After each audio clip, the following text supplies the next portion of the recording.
Satellite images seems to prove that in Italy, since people are living under lockdown for about 4 to 6 weeks, nitrogen dioxide levels have been clearly decreased.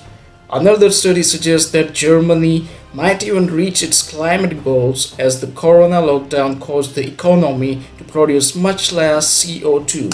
Factories devoid of workers, thousands of flats being cancelled, empty streets because people are working from home instead of driving to the office. This is the current scenario everywhere. So far, more than 100,000 people have died and 1.8 million people are affected by this virus globally.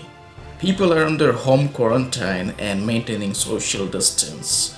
It's totally a bad idea to celebrate the lockdowns because we are in the middle of a pandemic, which is much more urgent crisis than climate crisis that we are also living under. Plus, the global economic activity has been put into an induced coma.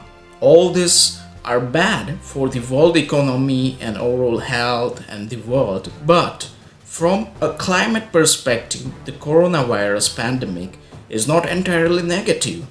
Environment activists might actually rejoice. Measures have already been implemented immediately and they shows drastical drop in global emissions. Otherwise, it would have taken years to come into such effect. Satellite images shows China's air pollution shrunk dramatically in between December and March. Thick smoke has given ways to blue skies, all thanks to closed factories, reduced capacity power plants, and fewer cars on the roads. Beijing's residents have been enjoying some unusually fresh air, and so does the European countries. Depending on how long the crisis goes unfold, the Agora think tank estimates that Germany's greenhouse gas emissions could be 40% lower this year than the last year. Aircrafts are responsible for around 7% of global greenhouse gas emissions, but the booming business is currently very unbooming. International flights have been reduced to a minimum. For example, Germany carrier Lufthansa has cut 90% of its long-distance flights. People are celebrating this partially, particularly when we talk about air pollution. And the air pollution is one of the world's most deadly killers, which claims more than 7 million lives each year.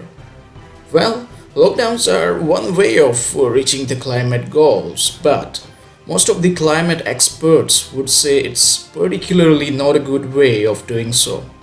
There are clear solutions that would enable us to reduce our greenhouse gas emission and meet the climate targets that different countries have agreed on in a way that doesn't require people to stay locked in their houses or to halt the economic activity. The most obvious of these solutions is to transition from fossil fuels to renewable energy sources like wind and solar power. And on top of that, changing how we consume food, for instance, beef that's being eaten that requires raising rainforest and raising large number of cattle that belch methane and other greenhouse gases. This pandemic offers an opportunity to increase people's awareness of another major global risk, which is climate change. Like the person-to-person transmission of coronavirus, climate change is happening in smaller increments that can be easy to ignore until the cumulative effects can be measured. For example, a rise in average yearly temperatures, melting glaciers, more destructive hurricanes, more intense wildfires, droughts, species extinction, and the list goes on and on. Professor Howard Conrither says, people need to recognize that we do have a tendency to put these things out of our minds, and we have to reframe the problem so people can think about them now in a way that they wouldn't otherwise. Further, he adds, highlighting exponential growth is only one part of the story.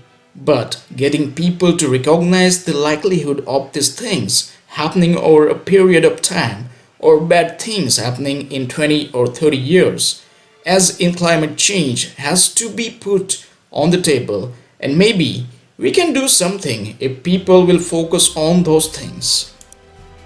There is a powerful, tangible lesson to be learned from the fragmented and delayed response to coronavirus, and those lessons should be applied to fight against the climate change. Paying attention, preparation, and flexibility are the key, but so is understanding the interconnectedness of such events. For example, the coronavirus pandemic has disproportionately affected low-income earners who lost their jobs, such as restaurant waiters or servers, or who work in jobs that increase their likelihood of transmission, such as grocery store staff, cab drivers, and custodians. Obviously, dealing with the present dangers from the coronavirus must be everyone's top priority at the moment. We will eventually get control of the situation and begin to restore some semblance of the normal life. And when we do so, the world must turn its attention to reducing carbon dioxide emissions and stopping the further exponential havoc that climate change will wreak far sooner than we expect. With this note, I, Ankit Patel, wish you all very good health and strong immune system. Let's catch up again in the next videos of Advanced Exploration. Thanks and bye bye.